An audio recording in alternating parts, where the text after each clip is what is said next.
Hello again, I'm back. And where have I been? Well, a lot has been going on. You may know that we have moved on from the bookshop, but weirdly, I have not moved on from reading, no, never. Nor obviously from thinking about books or talking about books, which is what I am doing now.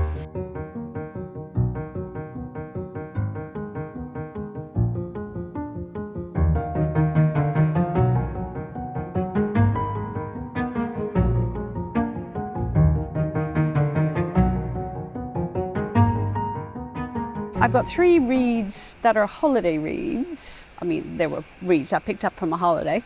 I'm probably going to preface most of these reviews by saying that not all of the books I read will be necessarily, new releases or up and coming. Most of them will. And probably, in one way, the baseline for many of my instinctive reviewing is I was not bored. That may seem to be a very low baseline. Well, wait and see, is it? The first one up is Kiran Desai's The Loneliness of Sonia and Sunny, which came out this year, was shortlisted for the Booker. Desai was a Booker Prize winner with her 2005 Inheritance of Loss, and has been putting this one together since then. It's a very big book. I very much enjoyed it. I think in many ways I look at it as a kind of a compilation of lots of stories. It's a very mosaic formed book. But there is a through thread. You do sort of deviate. You go off on these kind of hairy tracks, which all make perfect sense and are all within each one of themselves are a kind of a story within this much bigger picture. One reviewer that I follow had said that they thought this book was a bit like a house, and I think in many ways it is. You go in and there are many, many rooms in this house, and there are keys to doors, and doors open onto other views, vistas, or other stories, and there's a lot of that going on in this. So it is very much of a sprawl. Personally, I liked that. I liked that a story would go off on a tangent and I could follow that, but that she was always, Desai is brilliant enough to always bring you back to our main 2 characters, because we're always situating them within the stories of their own families, their own country of origin, which is India, and the country in which they find themselves, which is America. For Sonia, it's in Vermont, and Sunny ends up in Brooklyn. They're both only children, and they both come from a neighborhood where actually their parents know each other. Their grandparents had the glancing connection. And the way Desai makes you kind of follow, these stories are kind of weaving in and out, because it had at some point been suggested that Sonia and Sunny would be a very good match for each other. And when they meet, they attract and never repel each other, but life just gets in the way of many things. We start out with them both in America. Sonia has got herself mixed up with an older artist who he's older, he's not necessarily very nice to her, but does open kind of her eyes to certain things, and that the relationship will fail and will have a very serious impact on her. She's trying to be a fiction writer and she also kind of inhabits the thinking of Desai, who's looking at what can you put in a novel. Because that one of the concerns of the novel is the concern about writing. How do you write yourself? How do you write true stories? How do you make fiction out of truth? Sunny, more pragmatic, wants to be a journalist. He's in Brooklyn, he has an American girlfriend. He and she kind of find their way to each other, but the contrasts are very brutal between what they have known and what they experience in this short period and formative period of their lives. Their emotional lives are absolutely essential to this novel. And so then is the emotional lives of their aunts, their uncles, their grandparents, their friends, all of the decisions they make based on what other people in their family have decided to do. It is an absolute, I suppose, there's something sort of sparkly about this novel, that there were these jewels everywhere and very gothic-y, very poignant. There were ghosts, there's longing, there's an amulet. There's a lot of this superstition or supernatural world, and how do you write that? How do you write that without alienating a whole other culture? How is that so essential to an Indian culture or our own culture? What our superstitions are, but what's supernatural? Does it exist? Is the real, is the world real? I mean, honestly, but absolutely, every page turned up something, not just on the sentence level, but on the idea level or on the story level, that was an absolute delight. I cannot recommend it enough. You do have to be a bit brave because it's big, but so worth it. Next one up is Laurence Fearnley's at the Grand Glacier Hotel, Penguin. I found out that this is, she's a multi-awarded New Zealand writer, but found out that this is one of a series. It's her third in a series about the senses. And this is number 3. We're looking at hearing or sound. This was one of those, I'm about to say oddly hypnotic, but I think that might sound rude to the author. It was hypnotic and very comforting. And I liked that enormously. Not all reads for me need to be about plot or need to be about pace or about tension. I think it's great to be aware of those things and it's great to be carried along by a story. But this story was, for me, I just got myself completely hooked into the main character, Libby, who's in her mid-late 50s, married. Husband is Curtis.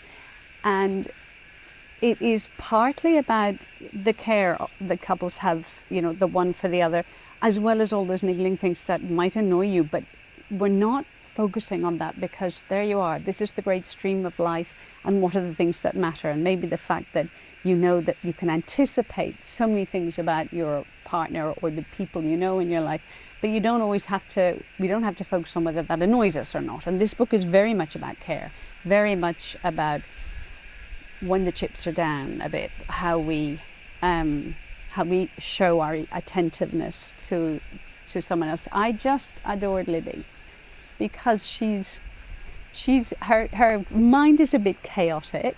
It's also defiant. She's feisty. She's tearful. She's acutely aware of her physical body because she's just had soft tissue sarcoma, a surgery to remove it at the back of her thigh. So she's feeling fragile, she's feeling vulnerable, she's feeling handicapped by this and unsexy, unlovable. She's been in a medical system where you can tell that at times she has felt visible, yet respected, invisible, dismissed, everything that we associate with having to go into to hand yourself over to care. But I mean, she made me laugh because she's funny. She's a little bit self-deprecating, but not too much. She's amusing. There's an amused tone to her, and I very much liked that. Nothing is too dramatic. And she meets at this hotel when she's cut off. Her husband has gone back for the glasses that she's always forgetting. And then the weather makes it impossible for him to return. The roads are closed, and she's caught in this Grand Glacier hotel. And from among the other guests, and there are not many, that there's a young man who kind of piques her interest because she notices an attentiveness in him, or a way of talking to her that reminds her of the care she might have received in the hospital. And they get embroiled in a sort of little quest, not just quests to find the birds that people have sighted, may or may not have sighted, but also kind of little clues around the place, written in some of them in very bad haiku, which I think is an in-joke. But it's not just how James, this young man, kind of draws her out, or sort of unbeknownst to herself, how every he makes her walk, and she seems to be able to push out her boundaries. But I think even more than that, it's how your senses both embody you. This is how you function, but they're also what draw you out of you into the natural world. And I thought that made me think a lot, and I really like that in the book. It's meditative, and the author literally and figuratively just planted her feet with so much care in every meander and in an encounter with every noise and source of noise that it was a joy to observe the natural world with her. Very, very lovely about couples and care. Very much enjoyed that. As I say, comforting and hypnotic.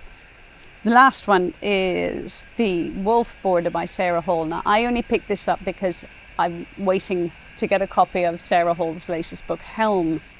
This is a book that's 10 years old, from Faber and Faber, and very like Charlotte McConaughey's Once There Were Wolves, so I think it predates it. Similar in that our main characters both are feisty women, but who are sort of pragmatic, dealing with family, sibling,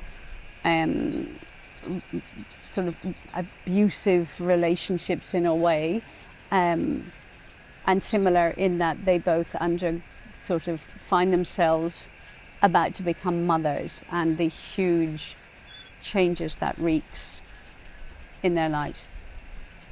Hall does something very different from McConaughey, and both books are amazing, but McConaughey goes somewhere very different. And I do recommend this if you've liked McConaughey's one. I very much recommend this one. I think Hall is more worried with not just the kind of the drama of the wolves and the fact that as a reader you're sitting there saying, oh my God, there's something bad going to happen to them. There's an essential pragmatism running through this, which is if you're an evolutionary biologist or you're an environmentalist or you're in conservation, you know that nothing is ever perfect in nature. And nothing is perfect in Rachel's life, neither her relationship with her mother, who she comes to visit, and this is where she gets this invitation because she's returned from Idaho, where she's part of a conservation program and is a leading expert on wolf rewilding. And she's back in her homeland of the Peak District, and a local eccentric lord, Earl of Annersdale, says, I want to fund a rewilding project, but within an enclosure on his enormous estate. Vast wealth, vast privilege, vast ego. They all come together, don't they? And while she's back in the UK, she catches up with her brother Laurence, who is married and is, has his own deep problems. That Rachel feels a little bit responsible for, because she was his sort of mother in loco parentis, seeing as her own mother was very much a person who lived life on her own terms and really didn't give much of a hoot in many ways. Lots of friction. I think Hall is very interested in what our motivations are for doing things. What are the ethical concerns of hitching your sort of environmental project to sort of the wealth of these philanthropist, billionaire types, very topical. And what are the compromises you might be asked to make? What are their motivations? What's actually going on? So there's politics, there's policy, there's pragmatism, there's knowing that nothing is going to turn out perfectly. There's no gratuitous use of the wolves for emotional heartstrings or stuff like that. Rachel is essentially a pragmatist all the way through. It's all factual. It's all, this is what will happen. This is what people are going to think. This is how we can manage situations. There are moments of sabotage, moments of great joy as she becomes a mother and then realizes, paralleled with wolves having cubs, that nature takes over, biology and instinct take over. An utterly fascinating read. I'm very glad to have come across her as a writer, and I will be delving into all the rest of her books. So that is it from me. Blah, blah, blah, blah. I know, sorry. If you have liked this, you can hit the like button or the subscribe button. That's a good one. And if you're interested in telling me anything about, what you thought about what I think, do so in the comments, please. And I will see you next time. Bye-bye.